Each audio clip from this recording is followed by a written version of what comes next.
¿Qué podrá ser el número 5? El número 1 hablábamos de que habla de Dios, que es el uno, el primero, el único. El número 2 hablaba de la división, la separación. Número 3, la Trinidad, el Dios en tres personas. Número 4, la creación. ¿Y qué podrá ser el número 5? Bueno, pues vamos a desvelarlo. Es el número de la gracia. El número 5, el número de la gracia. ¿Por qué? Bueno, porque por una parte el 5 se compone del 4 más el 1. El 4, la creación, más la intervención de Dios. Dios tuvo que intervenir al poco de crear nuestro mundo, pues tuvo que intervenir para remediar, para arreglar lo que el hombre estropeó. Y esa intervención de Dios, pues es un acto de gracia, porque Dios puede decir, bueno, es lo que habéis elegido, ahí tenéis lo que queréis. Sin embargo, Dios no se conformó con el deterioro de la creación, con la entrada del pecado y todo el desastre que trajo, sino que tomó la decisión por gracia de plantear la creación de un nuevo pueblo que pudiera ser fiel a Dios, que pudiera ser fiel para la eternidad. Y eso es todo el plan de la redención, tiene que ver con la redención, con esa respuesta de Dios, pero que es por gracia, por favor inmerecido. Y ya que vamos a estar hablando de la gracia, pues creo que vale la pena que dediquemos un minuto a recordar qué es eso de la gracia, ¿no? ¿Qué significa la gracia? Y lo voy a ilustrar con un texto donde aparece con otra palabra, que es Romanos capítulo 3, versículo 24, donde dice que somos justificados gratuitamente por su gracia, por medio de la redención que es en Cristo Jesús. Es decir, que la gracia significa que es algo gratuito, algo que tú no haces nada para recibirlo. Y por si todavía no queda muy claro, el texto siguiente es otra traducción de la palabra gratuito, lo que significa gratuitamente. En este caso, en Juan 15:25, está hablando del maltrato, de cómo odiaron al Señor Jesús, y el evangelista Juan pues hace una cita que ya viene de la ley del Antiguo Testamento referida a Cristo y dice, me odiaron sin causa. ¿Había alguna causa para odiar al Hijo de Dios, a un hombre perfecto que no hizo más que bienes? Evidentemente no había ninguna causa para que le odiaran. Y es lo mismo que se aplica esa misma palabra a la gracia que nosotros recibimos de parte de Dios, que también es sin causa. No hay ninguna causa, ninguna razón por la que Dios quisiera extender su gracia y empezar un nuevo mundo, una nueva creación a través del plan de la redención. Ahora, como siempre, ya que decimos que el 5 es el número de la gracia, pues tratamos de demostrarlo con ejemplos. Ya sé que eso nos obliga a ir un poquito rápido mencionando cosas, pero la idea no es tanto pararnos en todas ellas, sino que captemos cómo este número tiene presencia en la Biblia y lo podemos relacionar con estos significados. Por ejemplo, encontramos el 5 cuando Abraham fue elegido por Dios y Dios hace un pacto con él. El pacto que Dios hace con Abraham se sella al estilo de la época, que se solía hacer. Una de las maneras era poniendo unos animales que eran partidos a la mitad y trayendo también ofrendas. Y en este caso Dios le pide, curiosamente, 5 animales a Abraham. Le dice que traiga una novilla, una cabra, un carnero, una tórtola y un pichón.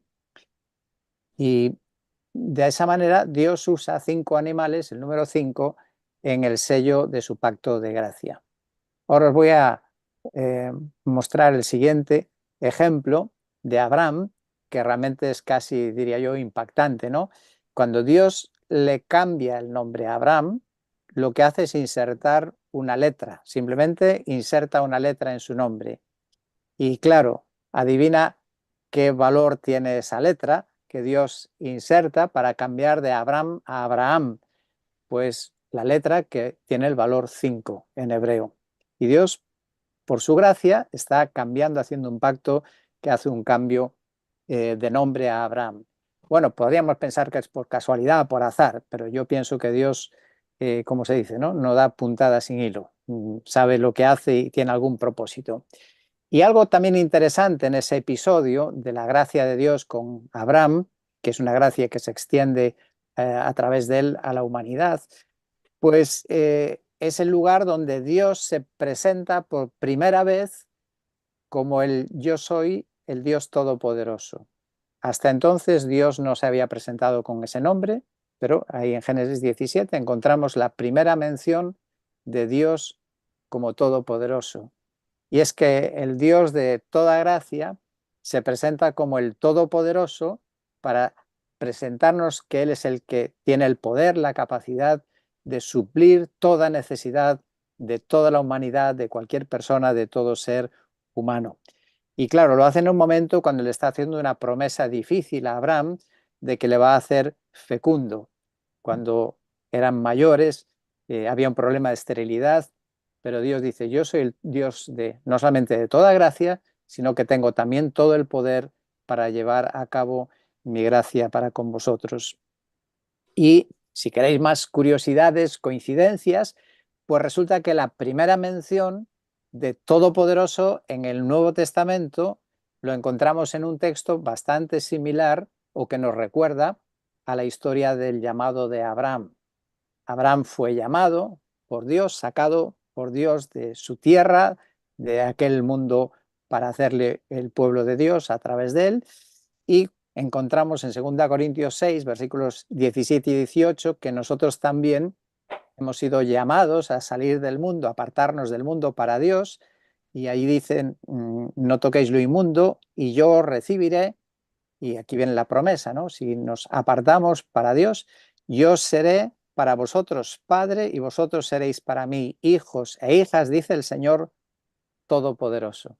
Igual que Abraham, lo llamó, le hizo una promesa también de ser familia, de ser padre de una gran nación, y ahí está el Dios Todopoderoso. Es el mismo Dios que, por la misma gracia, también te ha llamado a ti y me ha llamado a mí, y tiene todos los recursos necesarios para suplir todo aquello que nosotros precisamos.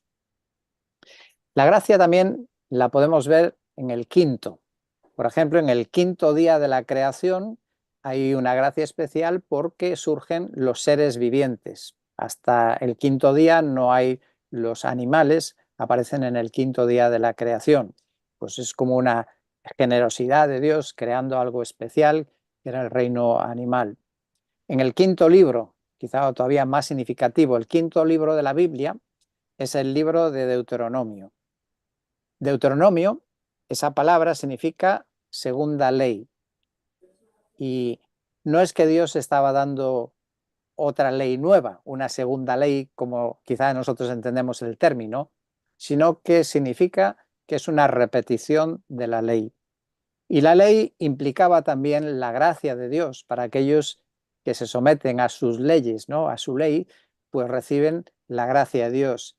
Y entonces el libro de Deuteronomio, esta segunda ley, es la renovación de la gracia de Dios para con su pueblo.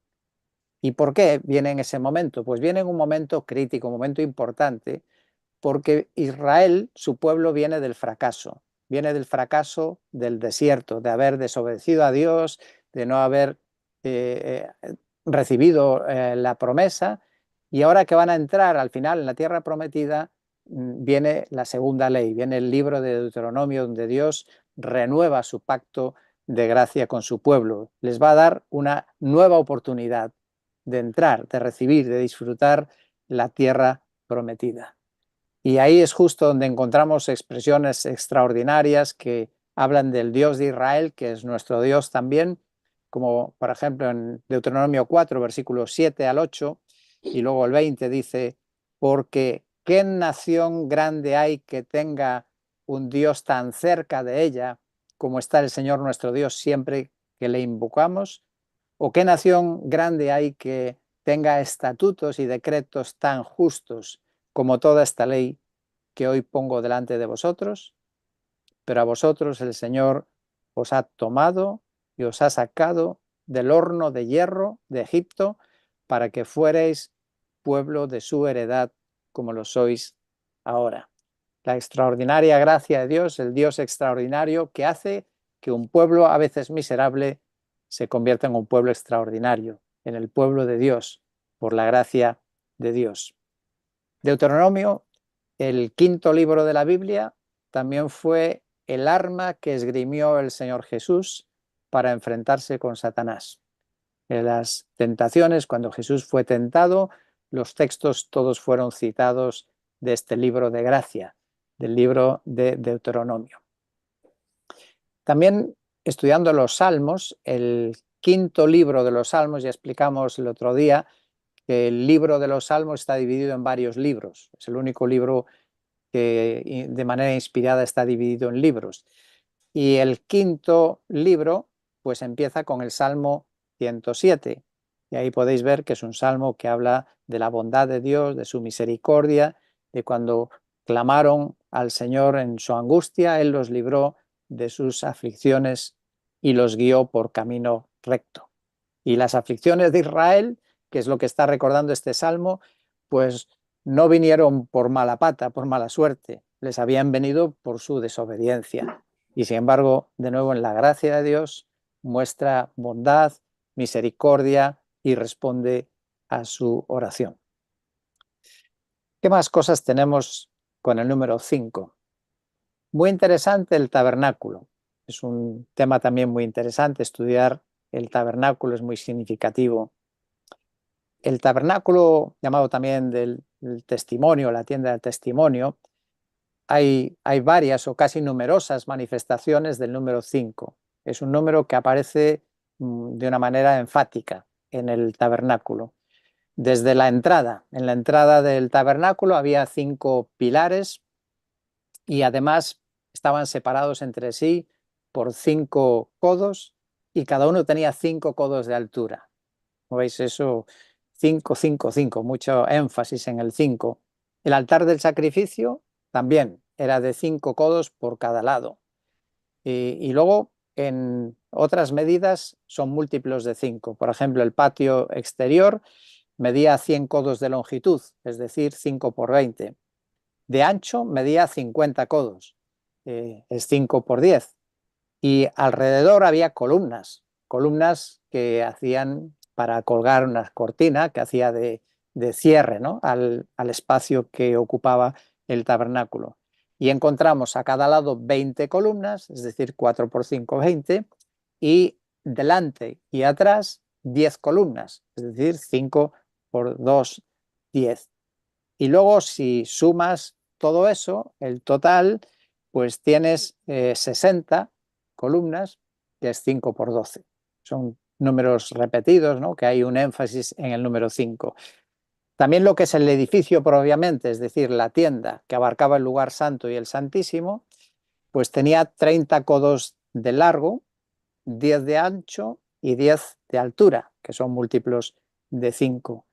El lugar santo ocupaba 20 de largo por 10 de alto y 10 de ancho, y el lugar santísimo era un cubo de 10 por 10 y por 10 codos de dimensión.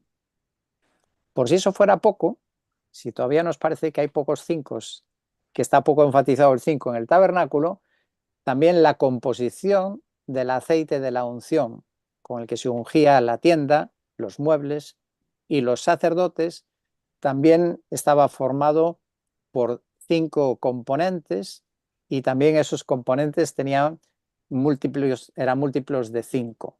La mirra, pues había que poner 500 siclos. Cada siclo son 11 gramos. La canela aromática, 250 siclos. El cálamo aromático, 250. La casia, 500. Y luego añadir aceite de oliva, que era un hin. Ahí está el número 5. También el incienso. Pues el incienso se componía de 5 partes. Está en Éxodo capítulo 30 explicado las partes. Así que en definitiva, en el tabernáculo, en ese lugar especial de la presencia de Dios en medio de su pueblo, está apuntando a la gracia de Dios. Es un lugar de gracia. Dios viene y mora, habita en medio de su pueblo por gracia. Y Dios viene para traer gracia. porque no merecemos sus bendiciones ni que Él nos perdone siquiera, pero es por gracia que lo hace. Claro, todo esto nos lleva a ver también por qué es bueno conservar muchas veces los textos más literales en la traducción de la Biblia. Ya sea que a nosotros, pues ciclos y codos nos dicen poco, ¿verdad? No nos hacemos una idea de las dimensiones. Pero claro, cuando se traducen esas medidas a las medidas nuestras, al sistema métrico, se pierde de vista este mensaje, si quieres, subliminal, este mensaje de fondo de ese número 5 que se está repitiendo y enfatizando en la construcción de la casa de Dios. Así que es bueno las traducciones que mantienen una cierta literalidad de lo que dice el original, si bien es muy útil que tengan anotaciones al pie para que luego nos hagamos una idea de lo que significa en nuestro sistema de medida. También hay más cosas con el número 5 y relacionadas con el tabernáculo, como eran los sacrificios. En el Antiguo Testamento estaban ordenados cinco tipos de sacrificios. Uno de ellos, el holocausto. El holocausto se caracterizaba por ser un sacrificio totalmente quemado para Dios. Ahí nadie comía nada, se sacrificaba y se quemaba todo y era llamado sacrificio de olor grato para Dios. Otro sacrificio era de cereal, era un sacrificio incruento y era un sacrificio que significaba adoración. Era una manera de expresar tu adoración a Dios, lo hacían ofreciendo cereal. Y en aquel momento, pues sí que era importante, quizás nosotros no le damos tanto valor, pero sí que en aquel tiempo era la base de la alimentación, eran los cereales. Por lo tanto, estaban ofreciendo algo valioso, algo importante. En tercer lugar, estaba el sacrificio de paz. Era un sacrificio que se hacía simplemente porque tú pues, querías expresarle a Dios tu gratitud, tu agradecimiento, pues tal vez porque Dios había sido generoso contigo en la cosecha o en la crianza de los animales o cualquier otra área, o en la bendición de los hijos, y tú querías pues expresarle a Dios tu gratitud, pues eso era un sacrificio de paz. Y también el sacrificio de paz era para cumplir un voto. A veces la gente en el Antiguo Testamento hacían votos, se comprometían con Dios, hacían una promesa y entonces se tenía que al cumplirse, pues había que traer ese sacrificio de paz. Y también se hacía pues como agradecimiento por una liberación especial, ¿no? En un momento a lo mejor de mucha necesidad y haber clamado al Señor y el Señor vino a tu necesidad y te respondió, pues entonces ofrecían en gratitud ese sacrificio de paz. El cuarto sacrificio o ofrenda, pues muy repetido, es el de la ofrenda por el pecado. Si tú habías cometido un pecado, eras consciente, te habías dado cuenta, pues había que venir y presentar una ofrenda. Y por último, el quinto era el sacrificio de expiación, el sacrificio expiatorio, que ese era un sacrificio que se hacía pues para incluir también aquellos pecados que uno hubiera cometido sin intención o incluso sin ser consciente, porque seguro que todos pecamos, nosotros incluidos, muchas veces sin darnos cuenta. Entonces había un sacrificio que era el de expiación para cubrir todos esos casos de pecados. Así que la gracia de Dios estaba ahí en muchas maneras. También otra, y esta casi es muy simbólica, ¿no? Donde Dios prometía dar poder a su pueblo multiplicado por 5. Dice que 5 de los del pueblo de Dios podrían perseguir a 100 de los enemigos. Es una manera que Dios está usando, jugando con estos números para expresar el poder que Dios quiere dar y da a su pueblo que confía en Él y le busca en la batalla, pues Dios te va a dar un poder que 5 van a poder contra 100. Son las bendiciones de la obediencia. Traducido al Nuevo Testamento, pues tal vez podría ser aquel texto de Romanos 8:31. Si Dios está por nosotros, ¿quién contra nosotros? Porque 5 contra 100 humanamente no es posible, pero con Dios sí es posible. Y también recordamos en el Nuevo Testamento esa provisión de Dios representada en ese 5, la gracia de Dios nos provee, pues también la alimentación. y ahí se usa la cifra de 5.000, que seguro que no los contaron y eran 5.000 exactos, pero el relato usa la cifra redonda de 5.000 y los 5 panes con los que se pudo alimentar a semejante multitud.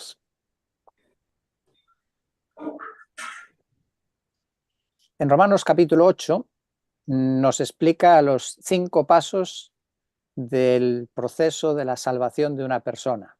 Romanos 8, 29 al 30, se pone como una escalera, como pasos a los cuales que involucran la salvación de una persona.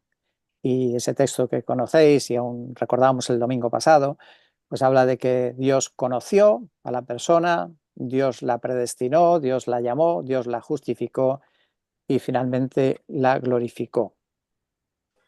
También el Espíritu Santo es llamado 5 veces Paracletos. Y Paracletos, esa palabra griega, que es tan, o a mí por lo menos me gusta mucho, que significa el que viene a tu lado para ayudar. El Espíritu Santo, la palabra griega con la que se denomina en 5 pasajes, 5 versículos del Evangelio de Juan, que es esa palabra que tenéis ahí escrita, significa el que viene a tu lado para ayudar. Y ahí tenemos al Espíritu Santo. Y bueno, pues hay muchas más historias en la Biblia con el número 5, como que David cogió 5 piedras para enfrentarse al gigante Goliat. Pues quizá el haber pensado que el 5 enfoca la gracia de Dios, la generosidad de Dios, la bondad de Dios para con nosotros, pues quizá podemos asociarlo con eso, que David se enfrentó a un gigante en su debilidad, evidentemente, porque era un muchacho, porque no llevaba una coraza encima, pero con la confianza en la gracia de Dios. Y el resultado es que cuando uno confía en la gracia de Dios, el número 5, las 5 piedras, con una sola es suficiente para derrotar a un gigante. Y esa es la gracia que está a tu disposición y a mi disposición. Pablo también usa esa expresión de 5 palabras en 1 Corintios 14, versículo 19, cuando está debatiendo sobre este tema de hablar lenguas o no hablar lenguas y el orden, pues él dice que prefiere hablar 5 palabras que sean entendibles, nosotros diríamos en castellano, en nuestro caso, que 10.000 palabras en lenguas que nadie entiende. Y ahí tenéis otra vez como Pablo juega con ese número 5, ¿no? Porque son 5 palabras, son las que imparten gracia. Y cuando hablamos en público, cuando hablamos en la iglesia, el sentido de nuestras palabras debe ser siempre impartiendo gracia. Palabras de gracia, palabras que transmiten la gracia de Dios. Así que si a alguno no le gustaba el 5, seguro que esta noche ya te gusta un poco más este número, el número de la maravillosa gracia de Dios y que nos capacita a nosotros también para poder actuar con gracia. Así que cuando veamos el número 5 en cualquier sitio, recuerda la gracia de Dios para contigo y la gracia de Dios que nosotros debemos mostrar a los demás. Bueno, vamos a avanzar un poco al número siguiente. El número siguiente es el número 6. Esto ya bastante más conocido, seguramente la interpretación que se ha dado al número 6 es, bueno, me olvidé de esto. Tenía ahí la diapositiva de David y Goliat y de las palabras que dice Pablo. El número 6 es el número de hombre. El número de hombre, ¿y por qué le llaman así? Bueno, pues entre varias razones. Una de ellas, el 6 es 7 menos 1. 7 es la perfección, pues el 6 apunta a la imperfección humana. Los humanos somos imperfectos. El hombre fue creado también el 6º día de la creación. Dios estableció 6 días para el hombre para trabajar y luego el día de reposo para Dios. Así que los 6 días que corresponden para el trabajo del ser humano. Y de hecho, algunos pues también le llaman el número 6 el número del trabajo. El 6 también es divisor del tiempo. El tiempo está dividido en fracciones de 6 y el tiempo es algo que tiene totalmente que ver con la humanidad, con los seres humanos, con la vida humana, porque antes de los humanos no había tiempo, la eternidad, y después de el tiempo tampoco hay eternidad. Y ahí el número 6 pues aparece en cada día de nuestra vida, son 24 horas, pues 4 por 6 horas, las horas son de 60 minutos, múltiplo de 6, el año son 12 meses, que es un múltiplo de 6 también. Así que el 6 se relaciona, y podríamos usar una frase bíblica, la frase del sabio Salomón, que habla de todo aquello que se encuentra bajo el sol, todo lo que es bajo el sol, y de hecho es que es una medida que no la han elegido los hombres, las personas, sino que es una medida que nos la marca la propia naturaleza, los ciclos del día y la noche, tan precisos, ¿no?, y tan exactos, que semana tras semana, año tras año, milenio tras milenio, sigue siendo con precisión esta cifra que Dios evidentemente diseñó así. El número 6 también se le llama el del gobierno humano, por eso está relacionado con el hombre, porque cuando lleguemos en su día al número 12, que habla del gobierno perfecto, pues el 2, que es división, lo divide por 2 y queda el gobierno humano. También 4 más 2, pues es el mundo separado de Dios. 4 decíamos que habla de la creación, el 2 separación, pues 4 más 2, el 6 es el mundo separado de Dios, el mundo al margen de Dios, el mundo a espaldas de Dios, está relacionado siempre con el número 6.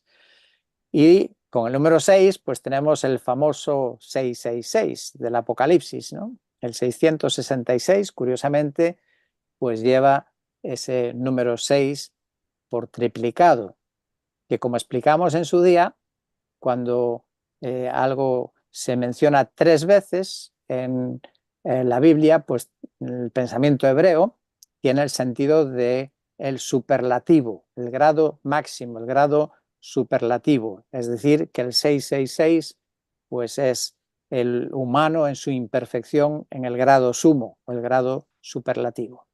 Y casi una curiosidad, pues qué curioso, ¿no?, que la serpiente fue creada también el 6º día. Vamos a ver algunos ejemplos de cómo se usa y se repite el número 6 en la Biblia. En primer lugar, aparecen en las generaciones de Caín.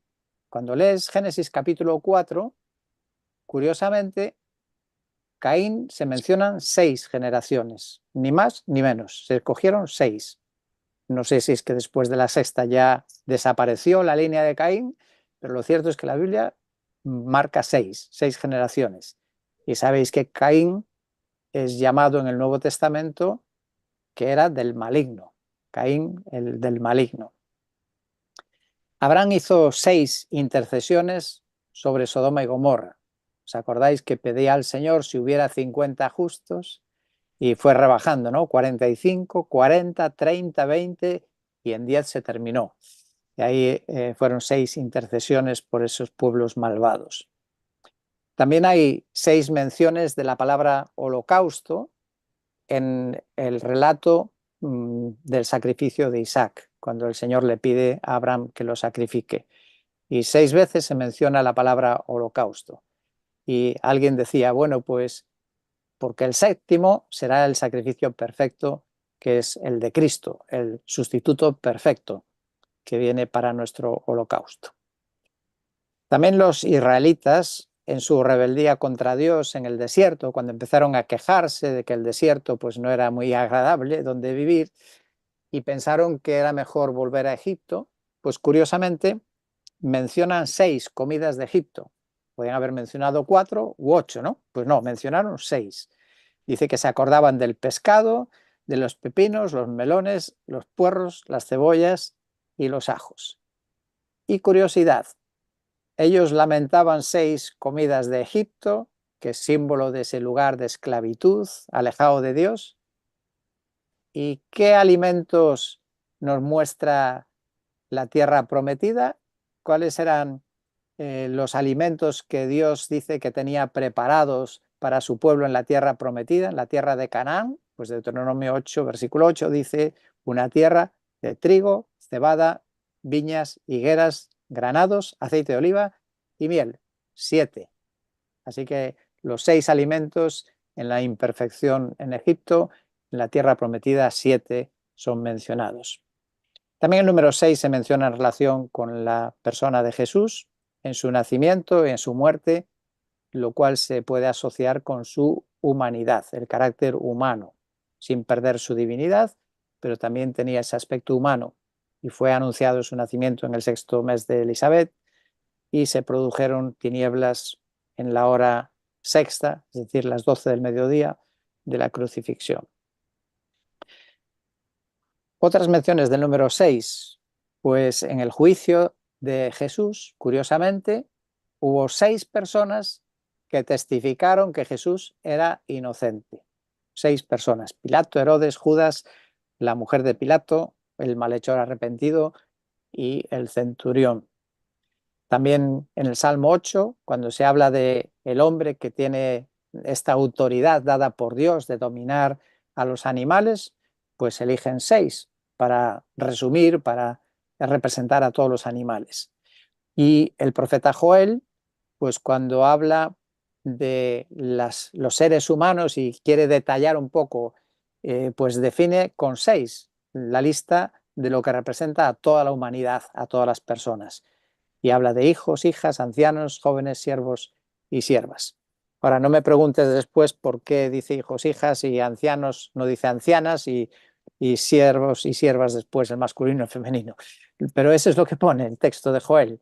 Y curiosamente, pues resulta que es un número 6 que representa a la humanidad.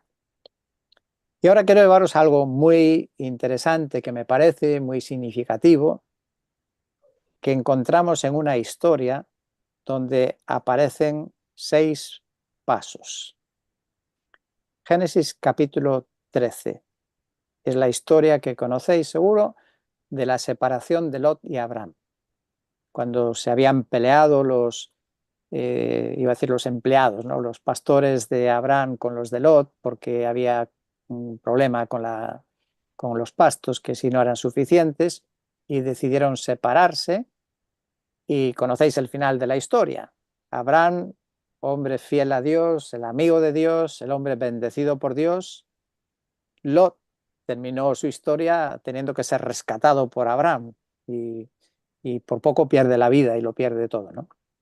Pero es interesante el proceso de cómo llegó hasta ahí, cómo terminó de esa manera Lot en esa situación tan mala.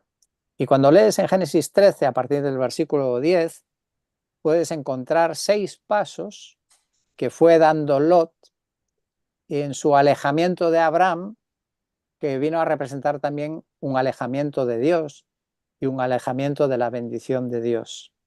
Y lo primero que vemos que hizo Lot, pues fue su vista, ¿no? Los ojos, lo que él vio, donde puso su vista, algo que contempló, que le resultó atractivo, que empezó a acariciarlo, a pensar en poder tenerlo y pensó lo que podría conseguir si él iba en esa dirección, Entonces el primer paso de Lot fue su mirada, lo que él vio, algo que le atrajo.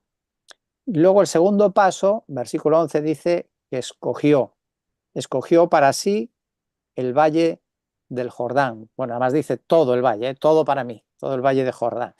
Y aquí ya entra la codicia, ¿no? Ya no solamente vio que era interesante, vio que era algo bueno, sino que ya toma la decisión de que él quiere eso para sí. Y aquí entra ya en funcionamiento la codicia. El tercer paso, pues dice el versículo 11 también, que viajó hacia el oriente y así se separaron el uno del otro. Y dar pasos que nos alejan de Dios es como dar pasos hacia el oriente. Es muy significativo también en la Biblia, cuando hay referencias al oriente, que se asocia con malas decisiones. Por ejemplo, Caín. En Génesis 4:16 dice que cuando salió Caín, cuando fue desenmascarado de haber matado a su hermano, dice, salió Caín de la presencia del Señor y se estableció en la tierra de Nod, al oriente del Edén. Esa fue la dirección que tomó, hacia el oriente. En los pasos de Caín, pues son los pasos que decidió seguir Lot, ¿no? En dirección a oriente, alejándose de la presencia de Dios. También en Génesis 11, en la historia de Babel, pues la dirección que eligieron los que estaban edificando esa torre, pues también fueron en dirección a oriente. Esaú, el hermano de Jacob, también decidió apartarse de Jacob, de su hermano, en dirección a oriente. Y finalmente, oriente también es el lugar que se menciona como el lugar de Babilonia, del imperio babilónico. Y sabéis que en la Biblia el imperio babilónico viene a representar el mundo sin Dios, el mundo que está al margen de Dios. Y Babilonia, geográficamente, está al oriente de Jerusalén, que es lo contrario, es la presencia de Dios, donde Dios estaba. Y quizá un detalle aquí ya de la gracia de Dios, aún en medio de todas estas malas decisiones, fijaos que el templo, cuando fue construido, había indicaciones de su orientación, y la orientación de la puerta del templo también era hacia oriente, como insinuando, sugiriendo la puerta de Dios abierta al retorno, al regreso de los perdidos que quieren volver a Dios, con la puerta abierta para que la gente vuelva, llamándoles a volver a Dios. Pero volviendo a los pasos de Lot, no solamente vio, escogió, viajó hacia el oriente, dice el verso 13 que también decidió establecerse en las ciudades del valle. Va acomodándose ya en esa dirección, ¿no? Ya va asentándose en ese lugar hacia donde va. Y en quinto lugar, dice que puso sus tiendas hacia Sodoma, fue ya estableciéndose un acercamiento a esta capital del mal que era Sodoma. Y así es como un acercamiento lento, ¿no? Paso a paso, pero poco a poco se fue acercando a Sodoma. Y dice de este lugar, versículo 13, los hombres de Sodoma eran malos y pecadores, específicamente, fijaos, contra el Señor en gran manera. Ese fue el camino, la dirección que escogió Lot. Y queda el sexto paso, que es cómo terminó. Y eso lo encontramos en el capítulo 19. Pues terminó viviendo, habitando en una casa, ya tenía casa propia en Sodoma, y además, por lo que dice el versículo 1, cuando llegaron los ángeles, pues dice que cuando llegaron para avisarle, ¿no? Para que huyera de Sodoma, que iba a ser destruida, pues dice que ¿dónde lo encontraron los ángeles a Lot? Pues lo encontraron sentado a la puerta. En la antigüedad, sentarse a la puerta de una ciudad era el lugar donde se sentaban las autoridades de la ciudad, los jueces. Lo cual quiere decir que Lot no solamente se había acomodado en la ciudad del mal como uno más, sino que había prosperado, ya no andaba en tiendas, sino que tenía una casa propia y además tenía el reconocimiento del pueblo, que era una autoridad en aquella ciudad. Y es verdad que los creyentes, aun cuando se apartan del Señor y se meten en los mundos donde no deben meterse, pues muchas veces tienen un cierto reconocimiento del mundo, ¿no? Pues al menos tenemos unos valores morales y que la gente pues también lo reconoce y por eso a veces te dan lugares importantes.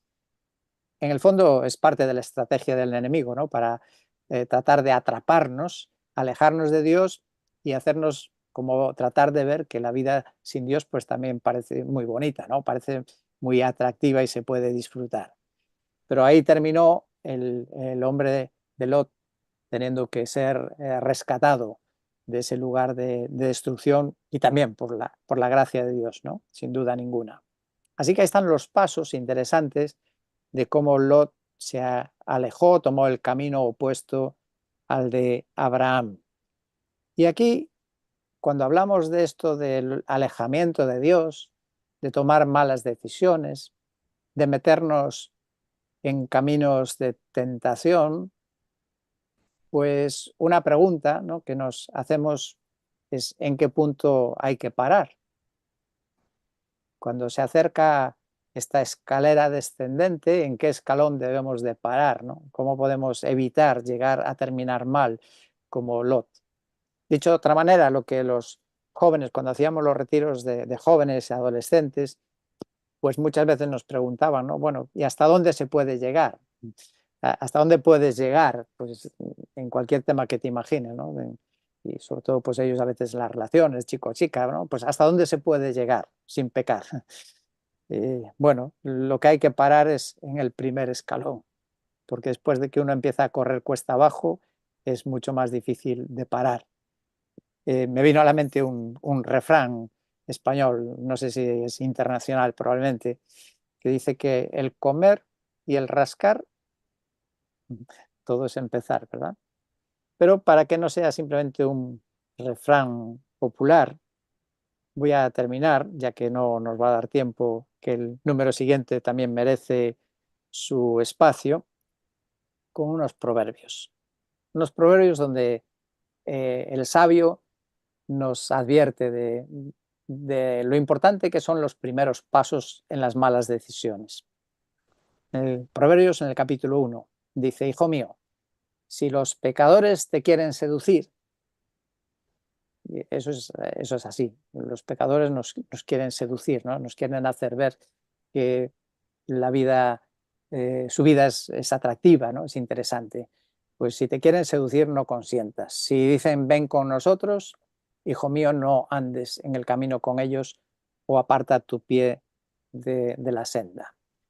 En el capítulo 5, versículo 8, cuando habla de la relación con una mujer extraña, también aleja de la extraña tu camino y no te acerques a la puerta de su casa. Al contrario de Lot, que se fue acercando a la ciudad del mal. Y finalmente, Proverbios 22, versículo 5, dice: espinos y lazos hay en el camino del perverso, el que cuida su alma se alejará de ellos. Así que la importancia de alejarnos todo lo posible, ¿no?, de aquello que al final siempre termina mal, ¿no? ¿Dónde hay que detenerse? Pues donde empezó todo, cuando Lot vio y escogió. Y podemos recordar muchas otras historias en la Biblia que siguieron exactamente esos mismos pasos, ¿no? El manto de Acán vio algo valioso y ya terminó cogiéndolo y guardándolo. O peor, Adán y Eva. Vieron un fruto, les pareció atractivo, al final lo cogieron, comieron y desobedecieron a Dios. Y esta es la realidad del ser humano, ¿no? El número 6, la humanidad imperfecta, la humanidad alejada de Dios. Pero los números no terminan en el 6, así que veremos más la próxima ocasión.